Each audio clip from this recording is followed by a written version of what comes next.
right. There we go. Hey, everybody. Welcome back to another episode. So we're here with Power Rob again. He's going to join Yes. us to, thanks for coming back. Yeah, to talk about some new stuff that he's got going on. So, yeah, we're just going to go right into it. So just for the folks who haven't caught our last episode, reintroduce yourself. And so who are you and what are the projects that you're in? Yeah, so I'm Rob, known as the artist Power Rob. I have a solo project that kind of mixes a different number of styles, like rock, synth pop, metal, funk. But I'd say mainly it's synth pop, and sometimes I dabble into other genres, but I'd say primarily synth pop. The other project I have, or main one I got, is Megatronics. That one is a fusion of synthwave and metal, or I guess synthwave meets power metal. Mm-hmm. I've been doing that project with Dark Rob for probably about 8 years, give or take. And both perform a lot around the East and West Coast semi-regularly. And when I'm not doing that, I teach vocal lessons from my home online as well. But I guess at the moment, most of what I do as a performer these days. Yeah, that's plenty. Yeah. Yeah. And I guess we'll just jump right into it. Can you tell us about any upcoming releases and collaborations that you've got planned? Yeah, I can talk about some of the stuff coming up. Most of it's actually not been announced yet. But, okay, well, only what you can talk about. Yeah. Yeah, I can talk about some of the stuff on the way. So we just got done releasing a cover with Megatronics of Ozzy Osbourne Shot in the Dark. That's the first of 5 things that's coming out in the next few months. We have a new original for Megatronics, the first original we've done since Hell or High Water. So that's about 3 years since our last original, and I think this new one, I think it could very likely be one of the best we've got. I'm very excited about it. Okay. We're definitely back to form. Robbie sent a hell of an instrumental over my way, and I found a really exciting topic for it. It was about time I figured that Metal Gear Solid 1 was covered in this style. So okay, tune based off that the classic. I've got I guess I can talk about what's coming up. At least 2 I'm working with. So I've got a new song I'm working on right now with Night Raider 87. They're one of the Neotropolis regulars out west. We had the pleasure of working together for our song on my Dark Star album called In the Desert. That was our first time recording something together. But after that, we wanted to do a follow-up, like something like just the next song. And I wanted to kind of make another Neotropolis themed original, and that's the one we're currently doing some final mixing on right now. Very optimistic about that. I think it takes what made In the Desert good and in many ways elevates it. So it's very fun to have another Neo themed original. And then I'm working with Fulvio Colasanto again. We did Mean Streets together on the Monster Man album, and I've had the pleasure of putting an original with him together. I've got working on a guest guitar player at the moment. We're doing final touches on that one. And the last guy I'm working with is another one of my older collaborators. I have an original I'm working on. I just actually got done tracking it last Tuesday. It's with Miami Nights 1984.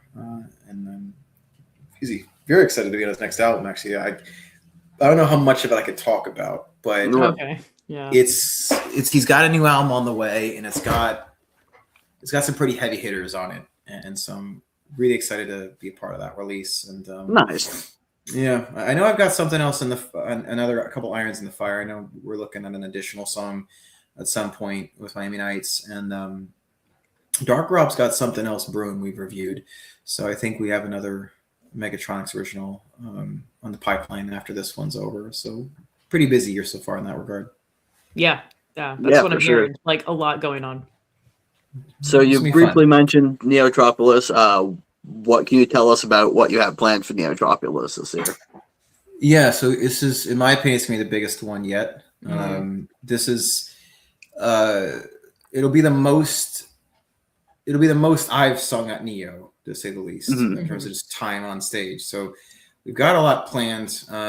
The stuff that's been like officially confirmed is sorry, my cat is a very adventurous kitty. He's when I start talking, he begins to aggressively explore my surroundings. And right now, Sure. It's like, who are you talking to? I'm watching him figure out how to get into there's these cabinets in the wall with a bunch of stuff inside. And he figured out how to open them right as I was talking. And I've watched this whole thing unfold. Oh, no. So I'm just trying to see. He's a very curious boy. He gets excited when I talk. So now he's inside. So I think he made a nest in there.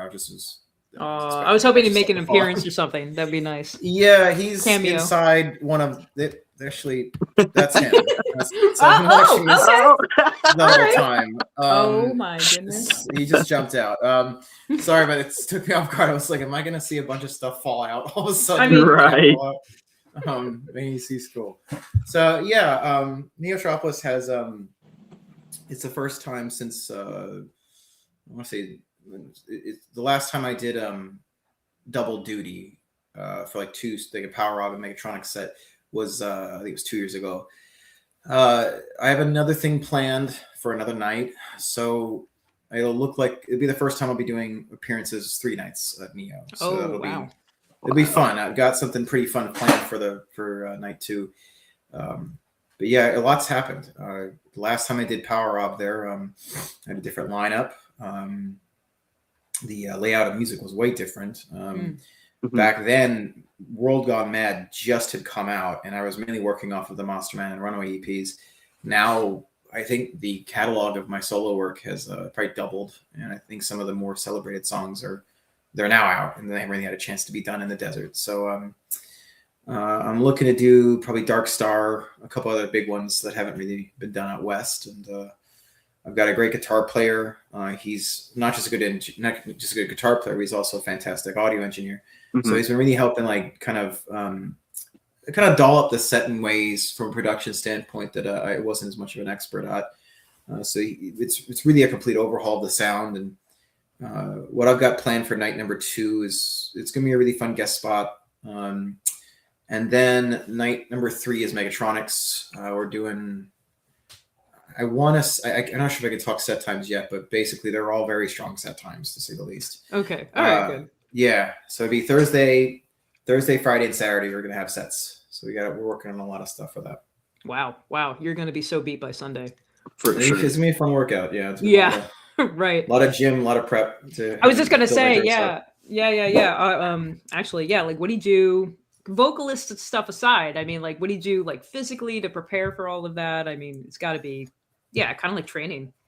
Yeah, no, I'm very stubborn about authenticity on stage with my voice. I've never lip synced. I've never used live auto tune. I don't intend to change that. There is a shockingly high amount of that it goes undetected by a lot of people. I don't want to change that, but to do that, at least this level of singing in those conditions, I had to kind of come up with a method of training to help prepare for them or the conditions. So usually for Neo, I would do a lot of hit boxing. It's a 30 to 40 minute routine I do where initially when I first did Neo, I thought I was going to be in the heat because I didn't expect us to be playing that late. So around that time, I was in a kaiju metal opera, and I thought I was gonna be wearing like one of the miserable Godzilla suits. Like, a miserable means like they're awesome looking, but being in them is, like, from what I read, is so awful.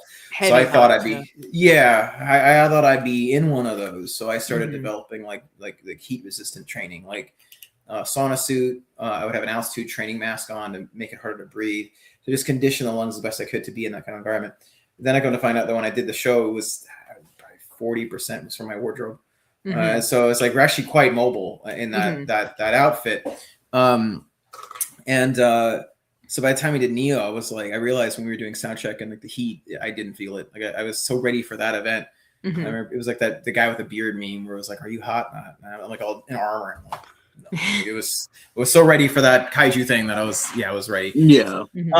So I noticed on year 1, it was really the breathing of the sand in, and I wasn't ready. Like, I could feel it, just it bothered my cords. So I started working on how to entirely switch my breathing from my mouth to my nose to filter some of the sand out before it touches the cords. To do that, the problem was you have to be able to get very productive breaths very quickly. And so the HIIT training with the mask on would make me basically able to just train with just breathing from the nose the whole time to make these like a sinus breaths more productive. That helped tremendously on the years I've done Neo since. So for this year, I'm still doing the HIIT training, but I'm doing it probably once a week. I'm trying to focus more on not burning out because I felt when I got to Neo, I think I was overtrained. I was really too tired for anything outside the sets. So it's me, a lot of weightlifting. I want to get to where the suit's really, I guess, light. So it's a lot of upper body stuff. I'll still do the HIIT training. Incline cardio. One of the things that helps too is incline cardio in the house, and just while you're doing that, like singing to concert footage. So you're conditioning the lungs, so you can basically move for long periods of time and sing. So that was like the bulk of it. And also sometimes bubble phonation is really handy. It's actually something I taught Ness about a while back, Ness Daniels, and it's one of the most effective tools for a singer you can do passively. So what that basically is you take a bottle of water and you take a straw, preferably like a milkshake straw. I want some like a pretty big one. And then you kind of blow bubbles up and down in the water, kind of like if the bottle's this tall, you want it to be like this much. And if you vocalize going up and down with the water, the pressure of it kind of flexes the vocal cords and kind of strengthens them a little bit. So that's a fun kind of passive skill. It's really useful, or passive technique. I've used it. I used it, for instance, there was a Philly show we did. I think you're out where my voice was not doing that great that day. I was teaching too much. Just not feeling well. So I bubble phonate. That was the metal night where I think you were the first on, or it was Saga, Mike Saga. And I noticed something was wrong. I was like, I really should take time off. And so I began to bubble phonate. I literally just took a bottle and I just took a knife and punctured the hole, and it didn't dump most of it out. And for about 3 days, 10 minutes at a time did bubble phonation. I felt my voice was like probably like a C-. But then when I got to the show after bubble phonating a bunch, I think I did probably more like an A-. I felt good. Like it was a good night, maybe some imperfections, but it was mainly the phonation, just kind of like flexing the chords, and it also hydrates them, trains the lungs a little bit. But that's an amazing tool. Like there's a video of me from the last tour we did. It was at San Diego, and I feel something was not quite 100% right that night. So you can see me walk off to the side, and quickly, as Robbie's soloing, I quickly bubble phonate this device I have for it, just to wake it up a little bit. Way better than the alternative. Most people, they try to muscle their way through problems, and then they could get one note right, 2 notes right, but they pay the price a little bit later on, as opposed to gently kind of rejuvenating the voice or trying to stretch it a little bit. So bubble phonating. It's funny, when we were on tour, we were playing with Eclectatron, those guys, and their singer, she had the exact same bubble. There's a specific bubble phonation device called the Dr. Box. And I noticed I had mine with me, and she had hers with her. And she was one of the people I saw, like, hey, there's a Dr. Box. So, like, it's handy stuff. It's expensive. I mean, you can probably get a very similar experience from just a normal bottle of water, like one of these. But I wanted a device I could just have for bubble phonation. But yeah, it was fun. She had it too, and we're talking about accessories and stuff. That must be kind of like a little secret. Maybe I don't know how many vocalists know to do that. Maybe touring vocalists, the type of people who have to sing night after night, or maybe only have one day in between rests. I feel like that's really good advice. And I don't know. I don't know how many other vocalists do that, but I think it's partially because of. There's just a tremendous amount of corners you can cut. And I think that part of developing a good voice as a writer and a performer, like in terms of understanding your tone and execution and stuff, is having the adversity to figure out like how to get around a certain song, or how to survive, like a run. You learn a lot about execution and precision the old-fashioned way. It just makes you have to adapt, or your voice is destroyed. And I find that with a lot of people that rely too much on post-processing, or even with the AI stuff, there's a reason they can't get what they want out of the performance, because the journey of understanding how to survive in a tough night or a tough week, or we're a session or something, again, it's going to teach you how notes interact in ways that are not just healthy for the voice, but usually when they're more healthy for the voice, they sound better. And so I think it's an edge that certain vocalists I see that are out there in the field really hustling, they tend to have over people that I think rely too much on post. And with post, the more you rely on computerized effects or pitch correction and all those things, it makes your voice very easy to amalgamate. Like it's just that makes you more susceptible to AI. So in some ways, it's an unintentional benefit to certain singers. But the ones that are really hustling out there, I can always hear that they're putting on the best performances because they know their instrument at a level that goes beyond, did I get the words right? Yeah. And also at the end of the day, their live set is going to be, if your live set sounds exactly like the recording, then you know that they're not really relying on post because because you can't do that live. So I think that's just going to make the performances better. But that's just me. Live autotune as well. That's also that, and there's something else that's a reverse noise gate thing's a little more nefarious as well, where basically the sound of your voice on the microphone influences a pre-recorded track to make it sound live. So there's a bunch of really stuff that I show my students it because I try to decode what's real, what's humanly possible, and what isn't, so people don't have an unhealthy expectation of what they can or can't do. If the original singer can't do it naturally, then there's less onus on us to try to get to that level if they're not doing it. So it's a lot of CSI stuff and lessons like that. Okay, interesting. Well, I guess you kind of already touched on, like the special challenges you have as a vocalist, particularly in the desert. I think you may have already mentioned, like maybe in a few other interviews, do you like have to nebulize at night, just to rehydrate yourself because of that lack of atmosphere, like you've said before?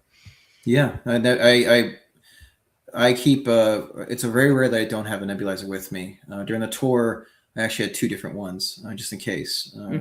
I've got both kinds of saline. I've got isotonic, hypertonic. Hypertonic's really, for instance, if you get a cold and you've got to reduce inflammation, hypertonic's going to have a higher salt content. So it's really going to kind of get in there and clean a lot of those problems up, but it will dry out a little more. It just kind of depends on the issue. But more often than not, isotonic's the way to go. It's the same salt water concentration that our vocal cords optimally have.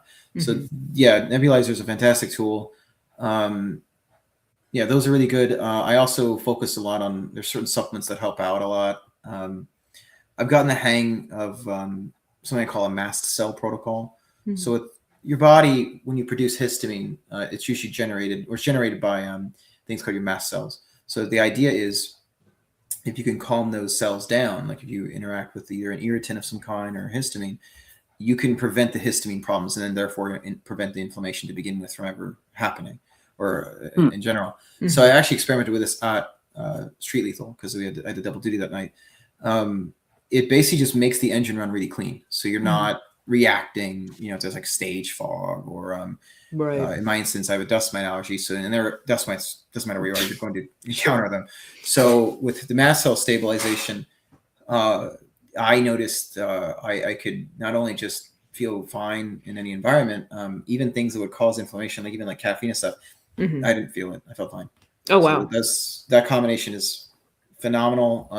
I noticed during the Megatronic set, I was like, man, I'm feeling actually pretty good up here. Like, this is like pushing an hour 2.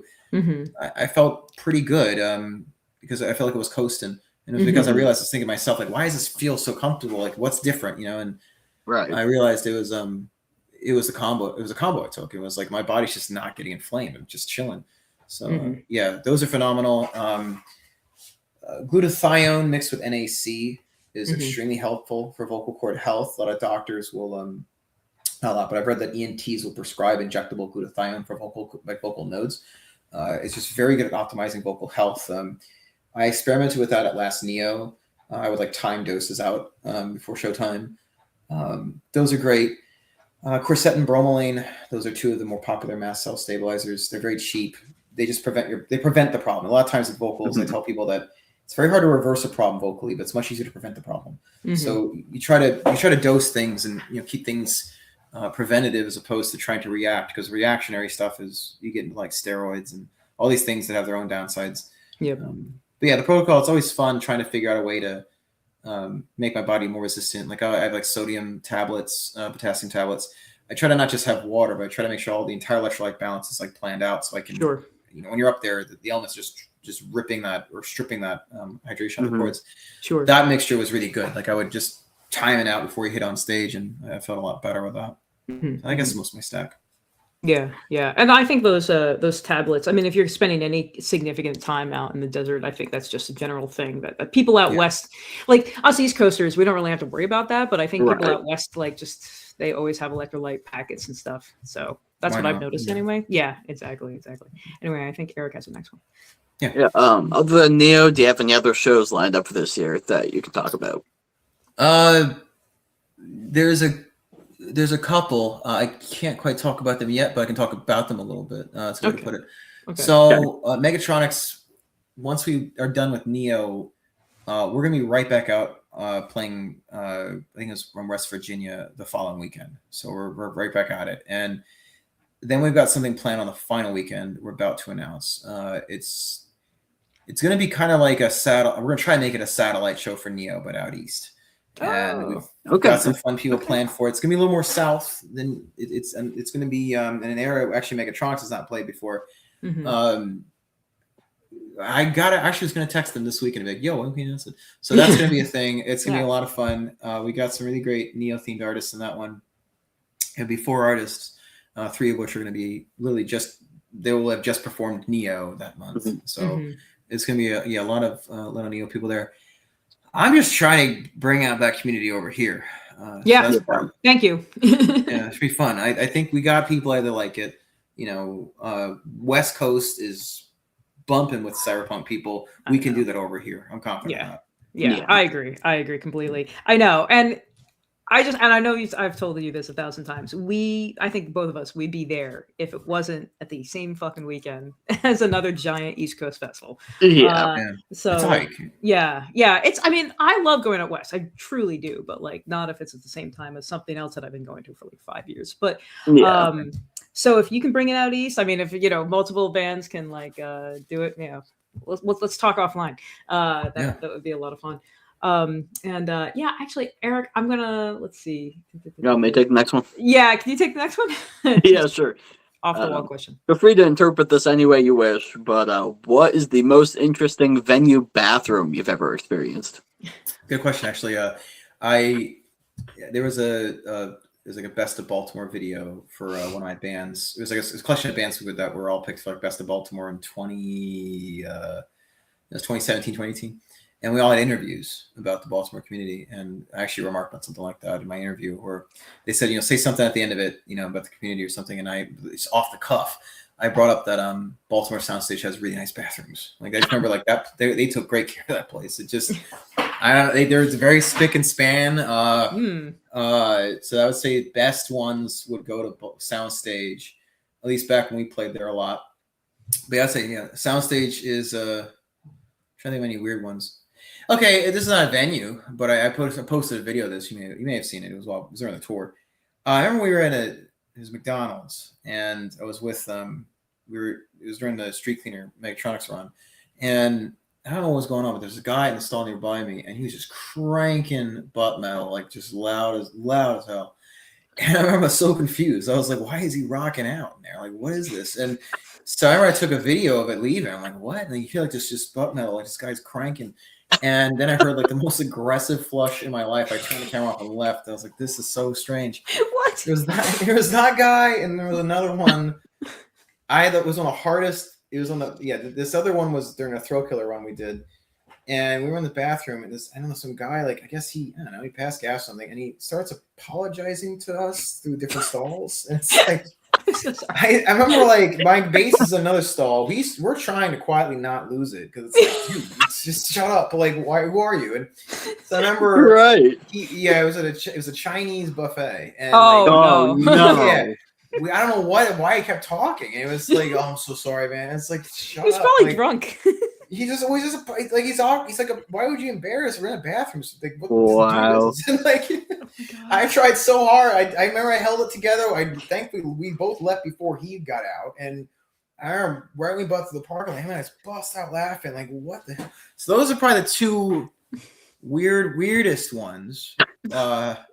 I probably give it to the butt metal guy, because we joke about that still. Like Street Clear and I were just like, we still wonder still thinking about what the guy was doing in there. Like, I think I heard the TV before that, and then like some news thing, and all of a sudden it's just like, just button like stained or something, and he's just cranking it. Like, I don't know why. Like, he needs motivation. I don't know. Right. So I gotta find it, but it's a clip, man. That is like the most aggressive flush I've heard in my life. And I was like, turn it off, get out of there. I was like, this. Bro. Oh man. Intense. Wow. Amazing bathroom stories. Yeah. That was fun. Yeah. Something about club bathrooms. I don't know what it is, but yeah. All right.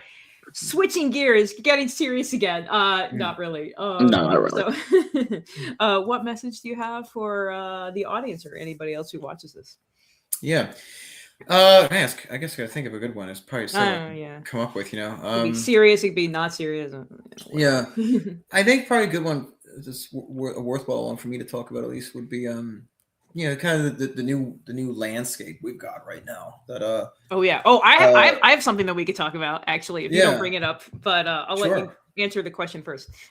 Yeah, I think that generative AI has definitely changed the game a little bit here and there. I would say that it's, and for the most part, I find that at least generative AI artwork and music are both kind of a net negative for most artists. I think that it's very enticing, it's very lucrative, but you find these situations where you'll have someone with a ton of monthly listeners that's AI, but then if you go to any other social media profile they have, for the most part, it's completely empty, and that's kind of the point. It's like people, they want to support artists, they want to support identities and stuff. And I think that those that resist the urge and are very, committed to the craft, they're obsessive about it, precise about it, I think there's a lot of room to benefit, if not grow faster than you ever could without AI being a thing. I think AI is going to do a great job of removing a lot of the low effort art out there, whether it be people that rely too much on post-processing, just kind of predictable patch choices, rigid chord progression, stuff like that.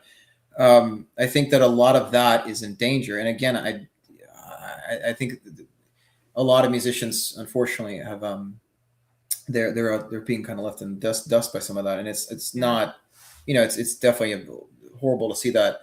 But I think that the ones that do, like, there's always something that shows up that weeds out a lot of people that are doing it because they like the idea of being a musician, and others that are doing it because they have to be a musician. I know that the live industry got slammed because of COVID, and a lot of people started giving up because of that. Right. People gave up because of early days of streaming or Napster and stuff. It does weed out the people that I think are in it for maybe not so authentic reasons, and people that are in for authentic reasons. They wouldn't bat an eye. That there's a good line from Paul Stanley where he talked about they said, well, what advice would you give to a new prospective musician that wants to make a living in this? And he responded with, he's like, don't. And he said, don't do it. And he says, the only reason you should be doing it is because you need to do it. So initially it seems like he was giving discouraging advice. What he was actually saying was, only do it if it's inherently in your blood. You have to do it. Otherwise, you shouldn't be asking for advice anyways like that, if you should or shouldn't do it. If it's enough for me to dissuade you, then you're not in it for the right reasons. So that makes sense. Yeah. There's some good piece of advice about that. Yeah, no, I love that. And that's the same, with any kind of art form. Music, visual art, dance, you know what I mean? Like, if you're you can't not. It's just like, if I wasn't doing this, I'd go insane. Like, I have to do this in order to not do something drastic. Like, that should be your reason. Sure, like, you might have a day job, you might have something that pays the bills, but if you can carve out time because you have to do something creative, just to get it out of your head, I think that should be enough motivation there. And I completely agree with you with the AI stuff. I'm glad you brought it up too. Because I mean, it's funny as I see more and more of it proliferating, and just album artwork or whatever. And I'm just like, it's so easy. It's so easy to just take a shitty old camera, point it at I don't know, it's so easy to not depend on that stuff. In fact, I find myself regressing and digging up my old film camera and using paint, You know what I mean? Yeah. Just like going back to these old techniques that I learned before everything was digital, just Right. because it feels even more authentic and harder to manipulate and harder to fake.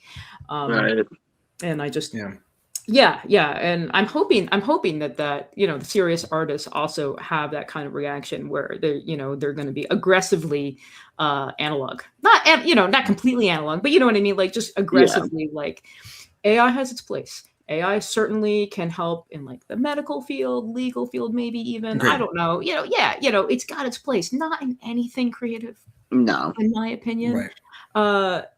I don't know. And it just skeeves me out anytime I see anything like brand new videos by Half the certain. like AI, like album arts and stuff, are things that would be easily created without a computer. Yeah. There's You know, that. I saw one that was like just like a photo of like a computer monitor, and I'm like, you couldn't just do that? Yeah, like a pretty lady. You know what I mean? Like, Yeah, like why don't you find a fucking model and take a photo Yeah. of someone? I don't know. I'm sure they could find like some not well-known local model or something who would do it very cheap or free just for the exposure. Right, You yeah, know? and it's just like, oh yeah, and then you're elevating this person, Exactly. getting people's Yeah. images. Yeah, collaborating with other That kind of artists. shit is what this is supposed to be all about. I know. And I feel like, yeah, that's the other thing. Like I think they're missing out on a lot, like AI artists. They're kind of isolating. You're isolating yourself also too. You're missing out on these great interactions with other human beings, collaborators, and everything. Yeah. And then how do you recreate that live? I You don't know. don't. Yeah, for instance, the art for Dark Star was a friend of mine. I just kind of was starting to kind of hang out with him and stuff, and we became pretty good buddies. And they offhandedly brought up, and I was mentioning how I was trying to get artwork for my album. They said, "Oh, I'm a cover designer." I was like, "Oh, really?" So I literally great. just drew the sketch or the Mhm. layout of what I wanted on Dark Star, and then they Mhm. just started be making it pretty much exactly what I wanted. Where we had a shot at art, for instance. We needed art for that. And we were friends with a band up north called Displacer. And I asked, how'd you guys get your artwork? It looks really good. They said, our drummer does it. He actually does it he hand does it, and then he does it digitally. And I was like, think he'd want to do something with us. And they said, I was like, how much do you want to charge? And his response was like, well, we'd love to get your vocals on a song. How about I'll just make it for you if you want to do some guest vocals on a song? I was like, Yeah, just trade for it. Yeah. Mhm. Yeah. So that's literally what the Shot in the Dark artwork is. It's got tons of Neotropolis references in it. And we're very happy with it. It's based off an idea that I presented. Like I remember I gave him some references. I said what I wanted, and he got to work. And it's probably much closer to my idea than any AI could have possibly done. Absolutely. Right. Yeah, and that's exactly somebody storyboards it and it's like, all right, this is and then Yeah. the actual artist makes it happen, and it's a collaborative effort. And, because you can explain what your vision is much easier than putting in a prompt. Right. Yeah, I don't know. And it feels much more ours, because I collaborated with somebody who I knew his style, I knew their quality, Yes. Right. and I gave them. They showed me as it went along, ran it by me, and I gave my 2 cents about it, and and again we had reference shots, and everything worked out. Yeah. No, that's perfect. Yeah, see, it's beautiful. Hopefully people take that advice and you understand. And I think audiences are pretty slick and they can sniff out an authentic. Yeah. I don't know. It just kind of has a stench to it when it's not human made. Yeah, we actually on Moonburn just had to make a post the other day because I kept getting submissions for, will you review my music video, and it's an AI generated video, and I'm like, no. Yeah, go buy a cheap. Use your phone camera. Go out seriously, in your backyard. I would rather watch a poorly edited, grainy as hell video of your cat running around than another AI generated video. Yeah. No, I feel this. I know. I'm pretty good at detecting the music or in the video of it. Part of it is there's the Synthwave group that I've been moderating. The main thing I do in that is spot AI and get rid of I know. That's like your mission. Yeah, no, you've seen some of the behind the scenes, and I've caught a few out that ended up being exactly what I thought it was. It's been interesting doing like a whack-a-mole thing with some of these dudes. You can't trust, even some of them are like, oh, it's not AI. You can't even trust that these days.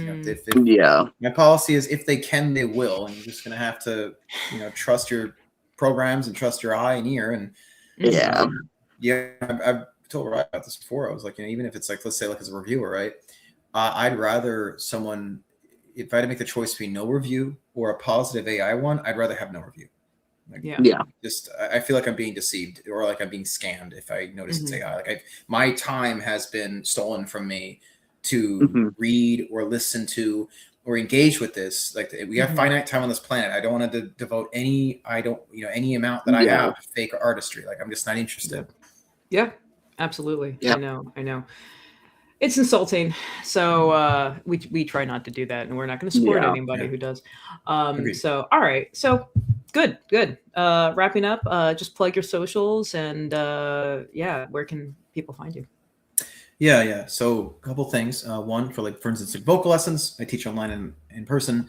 My main website for that is robbradley.net. It has some examples of some of my work in there as well, but it's primarily for teaching. Then for music stuff, Power Rob's pretty easy to find. The handle I use for most social medias is going to be Power Rob Music, one word. You can have me on YouTube with that.